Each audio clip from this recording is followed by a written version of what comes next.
Should we forgive student debt? Or is that setting a really terrible precedent? I spend a couple of minutes talking about that next.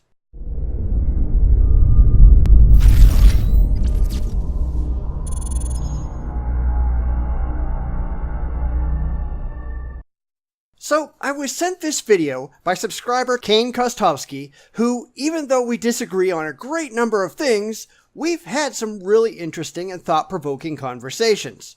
He wanted me to address a video by E.J. Eskow on love, heartbreak, and student debt, where Eskow, a blatant regressive, even by Kane's admission, appeals to emotion to push for the belief that we should just forgive all student debt because feelings. Yeah, it is every bit as dumb as it sounds. So let's get started.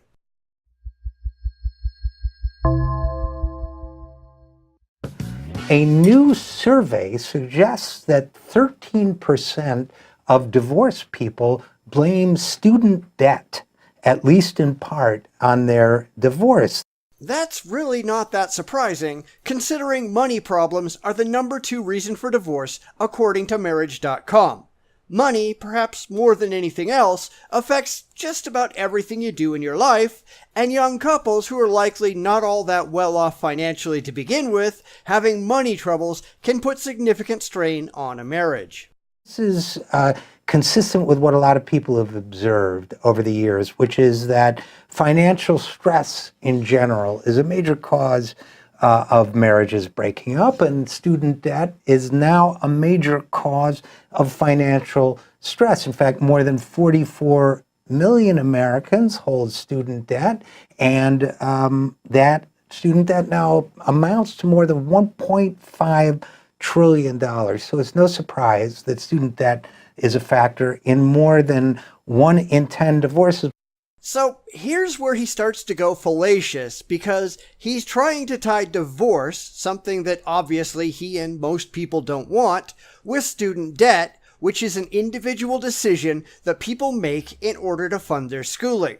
It's like saying, well, going to prison negatively impacts marriages, with the unspoken, or not yet spoken, assertion that we simply shouldn't send people to prison to save marriages. This is called the appeal from consequences, a logical fallacy. It doesn't matter what student debt may or may not do. That has no bearing on whether or not we should just eliminate it. But what struck me about this, when CNBC tweeted about it, the statistics give you one look at this kind of a problem, like the problem of student debt.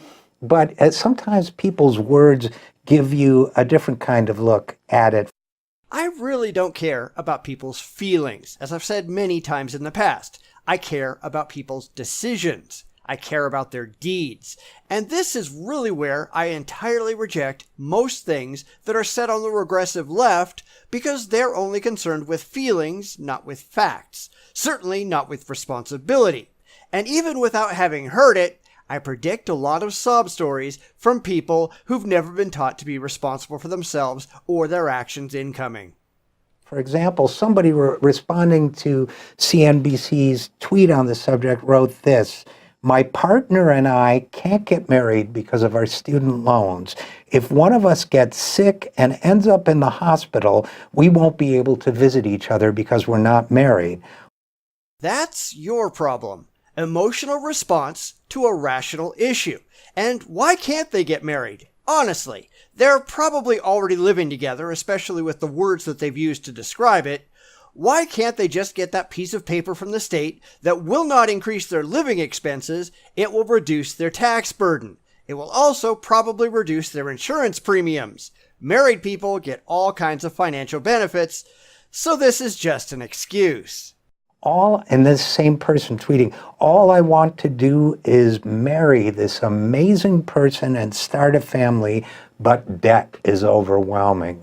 Then do it! At least the get married part. No one should have children until they're financially established and stable enough to do so. But again, emotional appeal to a rational problem. You have debt that you voluntarily agreed to, you took out the loan, and now you're complaining that you can't afford to uphold your financial obligations. Whose fault is that? It's not mine. It's not the American taxpayers. It's yours. I don't care if the life choices you make you miserable. I care that you're responsible for them. That, to me, that's kind of heartbreaking. Or this one. I'm in the process of doing some very real soul searching about my relationship as I go back to community college to defer my student loan payment so I can buy a car. It's not fair to him that I will never be able to support myself enough to even chip in for a house. What the hell is wrong with you? What degree did you get that you are so utterly unable to get a decent paying job? That your future job prospects are so bleak? And this seems like a good place to insert this, so bear with me. Honestly, the government needs to be much more restrictive on who gets money, if they give out any money at all, which they really shouldn't. So in order to qualify for a student loan, a student needs to prove that the field that they want to go into is lucrative enough to be able to pay the loan back after graduation. You can study underwater basket weaving and still get a loan. But really, we look at majors like archaeology and anthropology, which are the worst fields you can go into at present, with more than 10% of all recent grads being entirely unemployed, with a low median wage and no real hope for advancement. Other terrible fields to go into are film, video, and photographic arts, fine arts, religion and theology, humanities and liberal arts, social sciences, and law and public policy. As far as I'm concerned, if your major is on this list, or others that are really bad majors to have, you shouldn't get a red cent from the government, or really from anyone else, because you are unlikely to be able to repay your loan. The government puts out a survey called the Occupational Outlook Handbook, which explores which jobs are likely to be healthy in the future and which are not. Student loans are an investment in the individual, both as a future taxpayer to get them to be as successful as possible, and as a credible loan risk. Going to school and taking gender studies is not likely to get you a high-paying job. If you want to do that, that's up to you. It's stupid, but it's up to you. But you're on your own. And how much do you want to bet that the writers of both of these messages were in some of these awful programs? There you have it. Student debt in this country is preventing people from getting married. It's preventing them from buying houses, which is bad for the economy. There's a report that shows that we could create more than 1 million new jobs by canceling all student debt in this country.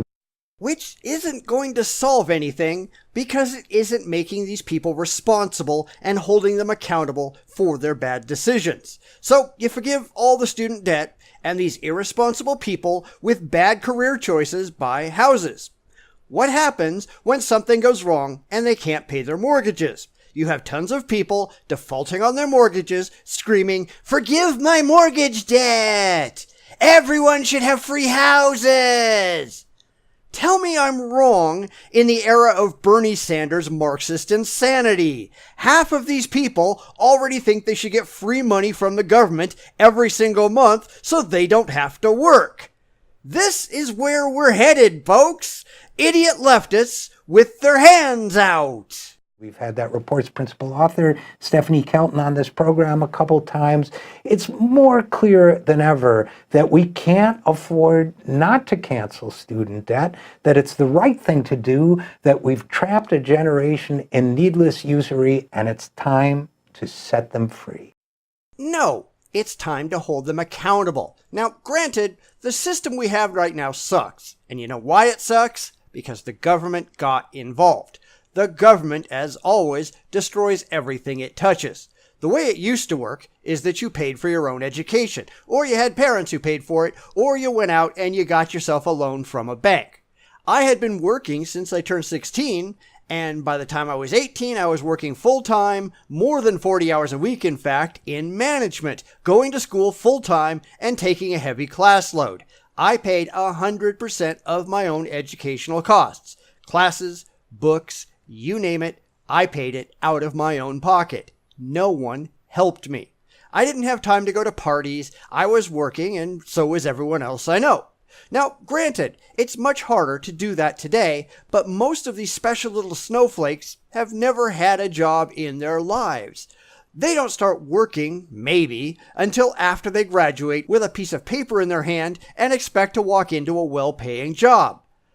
Well, guess what? It doesn't work that way. Most employers couldn't care less about your education. They care about your work ethic, and most of these people, they have none. They certainly haven't proven that they can get up on time, show up, and do a good job consistently. That's why employers hate millennials. Far too many are entitled idiots who think the world owes them things.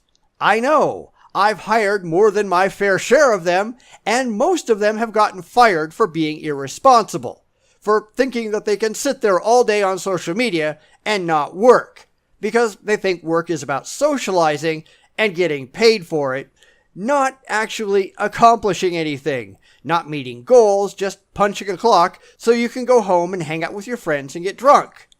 And that's not how things work. And I blame the parents for a lot of this. Parents who've never instilled a sense of responsibility and accountability into their children.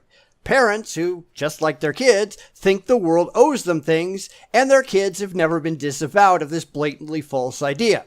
The government, though, bears the largest share because instead of having to prove that you're worthy of a financial loan, they're just handing out money left and right, and universities, seeing blood in the water in the form of free cash, keep jacking up their prices because they know the government will just keep shelling out funding.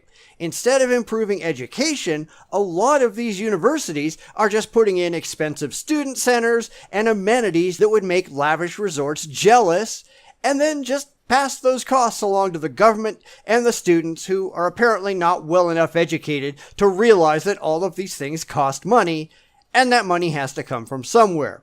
They don't get it because the far left doesn't explain the economic realities we live in to their side of the aisle. They apparently think money grows on trees because, according to the leftist Marxist philosophy, it does. And I guess personal responsibility, honesty, and integrity just don't exist because the left doesn't seem to know anything about them. After all, these special snowflakes signed their name on the dotted line, agreeing to repay these loans in exchange for an education. It doesn't say, I'll repay it unless I don't feel like it, or in case things don't turn out well, or in case I'm sad. It says, you repay, period. But they got their education, whether it was a worthwhile education or not, that was up to them. Now they want to default on their side of the deal because they realize that life is hard and they have to make good on their commitments, and they don't want to. So it's all sob stories and emotional appeals. They aren't willing to buckle down, scrimp and save and sacrifice to hold up their end of the bargain. Guess what? Life isn't fair. Welcome to reality. Maybe they should have picked a better major with a better outlook. Maybe they should have worked harder and partied less. Maybe they should have had a part-time job while they were in school so that when they got out with their worthless slip of paper, at least they had some skills and experience that they could put to work for them. Nah, we can't have that, can we? It's much easier to just whine and complain and make demands. Because the facts don't matter, only your feelings do, right? When the rubber hits the road, the left skids off into a tree. If you don't want to pay the bills, don't buy the product. That's not how it works. Yes, holding them accountable might make them miserable. But too bad. The facts haven't changed. The priorities, unfortunately, have. It's time to shift things back toward responsibility and integrity. It's time to get the government out of the equation and make education a buyer's market once again. The prices will go down if the government isn't handing out free money. The problem won't be solved by giving in to the Marxists. It will be solved by giving the Marxists the boot and embracing responsibility, because no economic system is sustainable any other way. And the last thing we need to do is make it worse.